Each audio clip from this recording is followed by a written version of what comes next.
Hey there, so for my final reflection for Practicum, I decided to do a video entry, so I guess I'll just jump right in. So the first question has to do with the launching task. It says, what steps did you take to ensure that all students were able to assess the word problem and begin working on the mathematics? So I followed the general plan of engaging. First, I engaged the students in the context of the word problem. Then I set the stage for the mathematical situation, and then I introduced the word problem to the students. So for both my lessons, that's the format that I followed. So in terms of engaging students, I talked about whatever we were talking about. For example, the first lesson we talked about pumpkins, so I brought in a little mini pumpkin for them to look at, and then I showed them some pictures, so I really got them excited about pumpkins.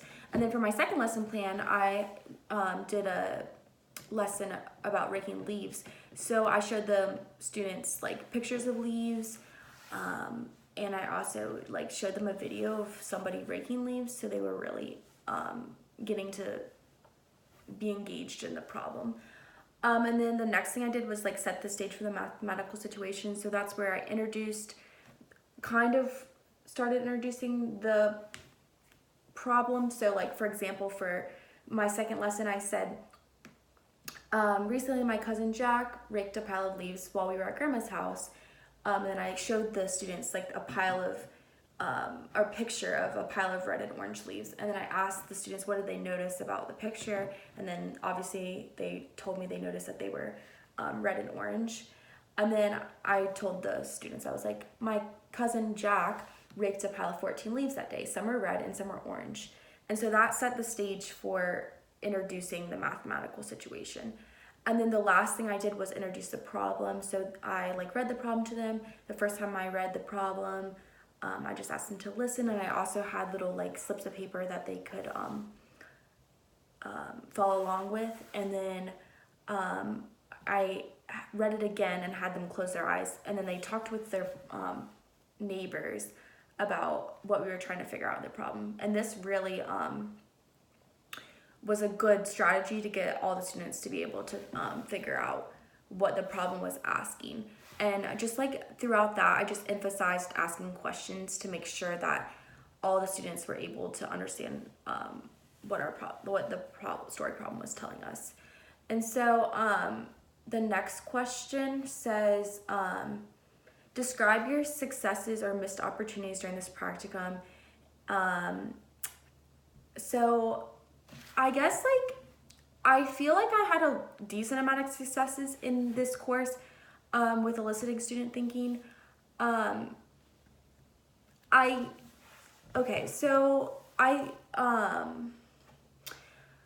first lesson that I taught, 4 out of my 5 students were able to figure out the problem. Some of them had to have more prompting than others, but for the most part, they were all able to, except for one student, to able to figure out what the problem was asking. So I guess that's something that if I would go back, is I would try to get that one student to be able to figure out,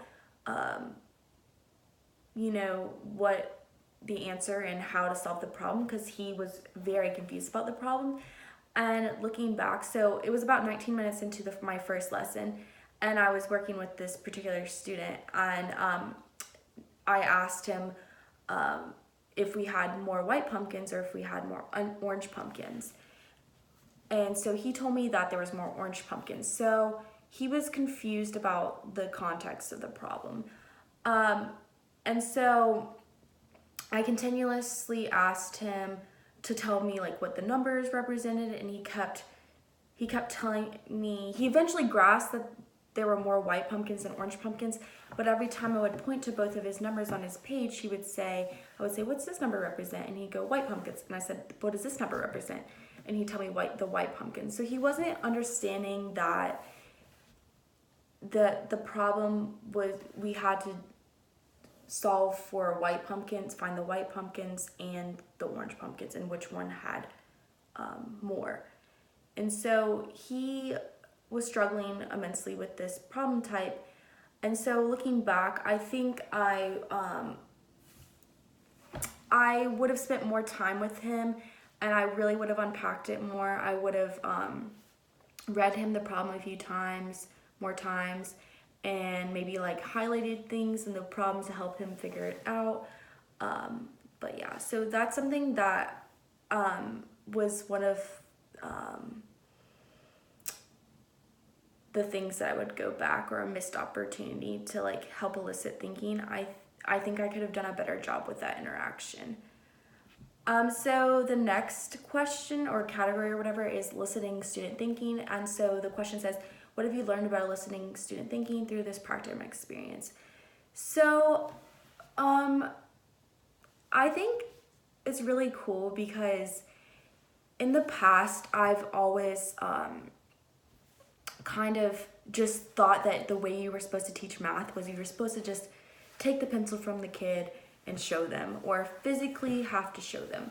But what I think is really cool about this launch, explore, discuss, strategy is that you're not telling the kids how to solve the problem, you're allowing them to be able to solve the problem on their own using their smarts and their brain to figure it out. And I think that's so cool. So I've learned that you don't have to take the pencil away from the kid. You don't have to physically show them, give them the decency and let them solve it themselves. Just ask them questions, pose questions throughout to make sure they're understanding, and help them unpack it, and then they'll be able to solve it. So that's what I've learned about eliciting student thinking.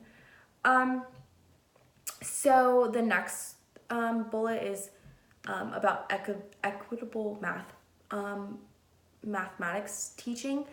So okay, so the two that I'm choosing to talk about is leverage multiple mathematical competencies using students' different mathematical strengths as a resource for learning. So it says describe how you like enacted this during your practicum, and describe the impact this practice had on your students. So I think all of my students had different strengths, and I think in terms of that, I'm referring to the strategies they used. I think I had certain students that gravitated towards using number bonds, and then I had other students who gravitated towards, using direct modeling with objects or whatnot. So I think that was a really great way to show students' strengths, because it was good for the other students to see their peers using different strategies. And so I think as a teacher, it's important to, tell students it's okay that you solve the problem differently than your friend. That doesn't mean you're wrong. Just we do things differently. And I think they can learn from one another, from their peers about what strategies they use. So I think that's important, is recognizing that students do have different mathematical strengths. Some students may be able to solve certain problem types better than others, or they might be able to use different strategies. But at the end of the day, all students have strengths in mathematics, and I think it's important to highlight those in each individual student. And so I kind of went into so the second part is describe what impact the practice had on your students' mathematical learning or disposition. And so I think that using this strategy, really letting them choose their strategy, really allowed them to,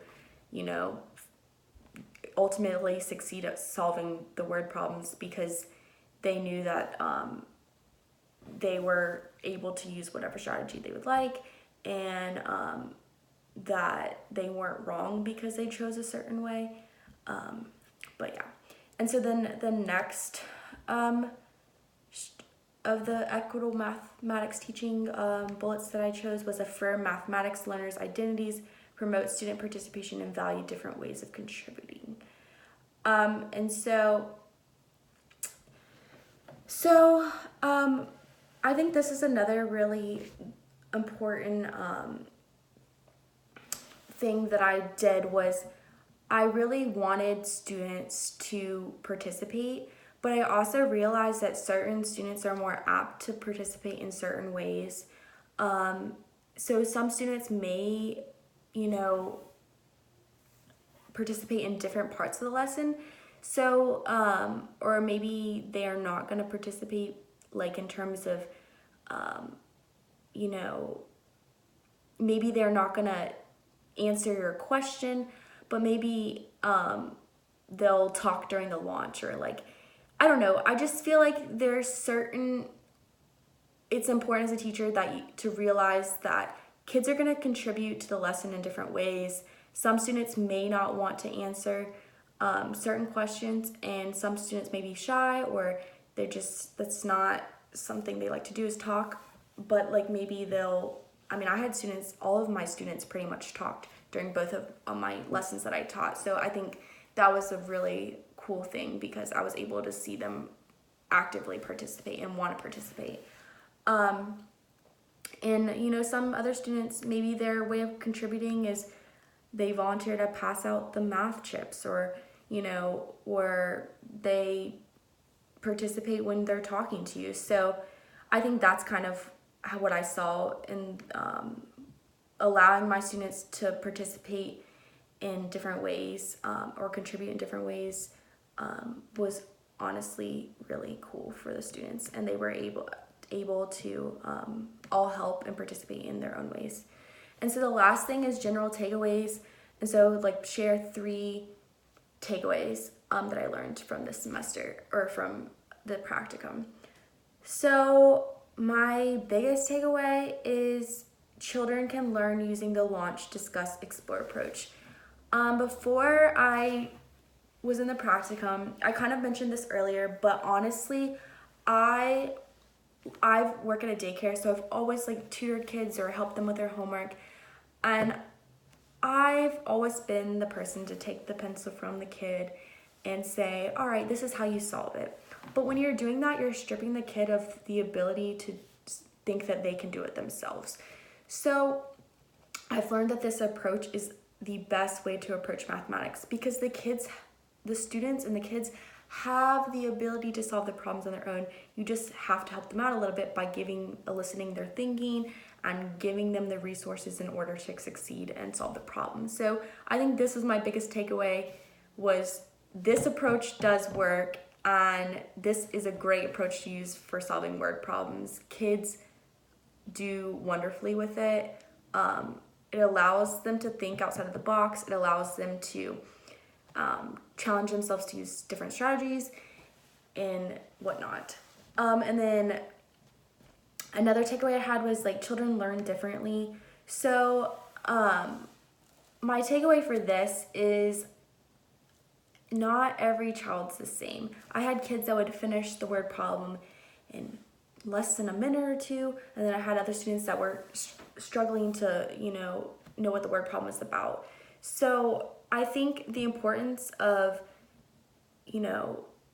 understanding who your students are, what their strengths are, what they need a little bit more help with is very important. So I just think children learn differently, and that's honestly okay, and it's actually a great thing. I think inviting them to use different ways of solving problems is honestly awesome. And then for the kids that get it like that, then you can challenge them to use new strategies to solve problems, or challenge them with a higher number range, or tweak things. But I think it's very important to realize that kids learn differently, and honestly, it's okay. And so the last takeaway kind of feeds off of that one, but it's important to develop personal relationships with students. So I kind of like I said, it kind of goes with the last one, but knowing your students, knowing their interests, what engages them. So for example, for the launch of the lesson, knowing what makes them excited and what gets them like engage with mathematics. Like for example, if I know my students love basketball, then I could do a word problem about basketball, and they're probably more apt to do well with the problem because they're excited about it. So like knowing your students, knowing their interests really can help with engagement and help with the whole process of the problem. And just knowing your students in general, they are going to have more respect and rapport for you. If you know them, they're going to respect you and they're going to want to learn from you. So those are my 3 takeaways, and that's my reflection on this semester's practicum.